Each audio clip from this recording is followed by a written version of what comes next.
So the nice thing about this season of ordinary time is that the gospel stories line up kind of like a soap opera. And so you really have to pay attention to what happened last week so that this week can make some sense to you.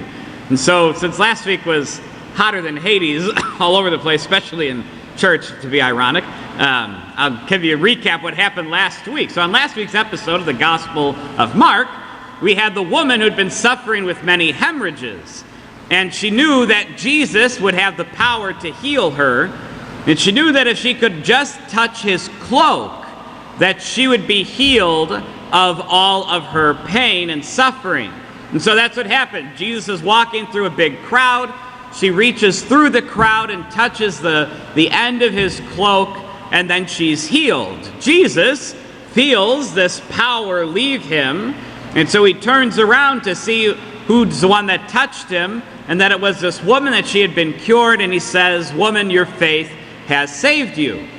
Now this week, Jesus is in his hometown. He's come to do all the good things that he's been doing all over the land of Judea, and he's not able to because of their lack of faith. So Mark is not necessarily pointing out that sometimes your family doesn't listen to you because you're family. Rather, Mark is pointing out the difference between those who have faith and how they react to Jesus versus those who have no faith and their reaction to Jesus. Now, the theological problem that can arise here is that Jesus needs us to believe in him so that he has power. Kind of like Santa Claus in one of those Santa Claus movies, right? Was it Elf? That the more Christmas cheer you have, Santa sleigh is able to fly. That's not the case here with Jesus. And that's kind of a problem we can get into. Rather, it's not how much power Jesus has, it's how is his power able to affect your life. So Jesus has just as much power in Nazareth as he had when he met that woman with the hemorrhages. But nobody's reacting to his power in Nazareth because they don't have faith. And Jesus even says he's amazed at their lack of faith. So this woman didn't even need Jesus to say a word. Jesus didn't turn around and lay hands on her. Jesus didn't say a prayer. Jesus didn't even look at her until after she was healed. It was because of her great faith that her heart was open, and she knew that all she needed to do was touch a piece of his cloak, and she would be healed. And in today's gospel, it kind of assumes, because it says Jesus was able to cure a few sick people by laying hands on them, like Jesus had to go an extra step further to bring healing because their faith was so weak. These people he actually had to touch because they didn't have faith as strong as the woman with hemorrhages. So friends, what does that mean for us? Well, first it means that we can't treat the sacraments like they're magic tricks, right? The sacraments don't just work because we're either blind to them and we think it's like literally a magic trick where if you don't know what's happening behind the screen, then something happens. The sacraments aren't like that. They're realities. They're ways in which we encounter the risen Jesus.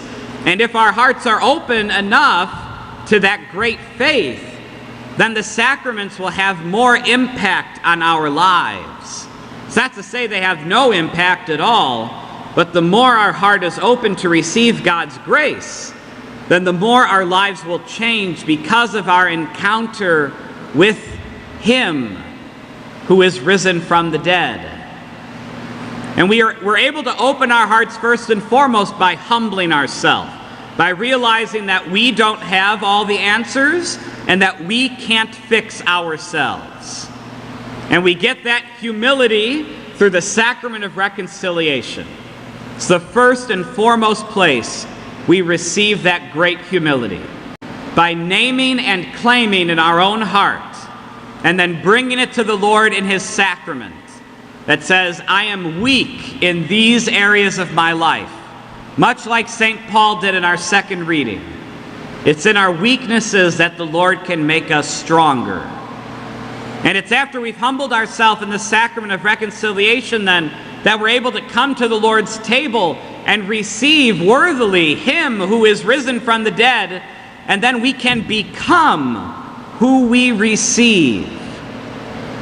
So that then we can do the most important work of being a disciple of Jesus, to leave these sacred walls and to share His love with everyone we meet.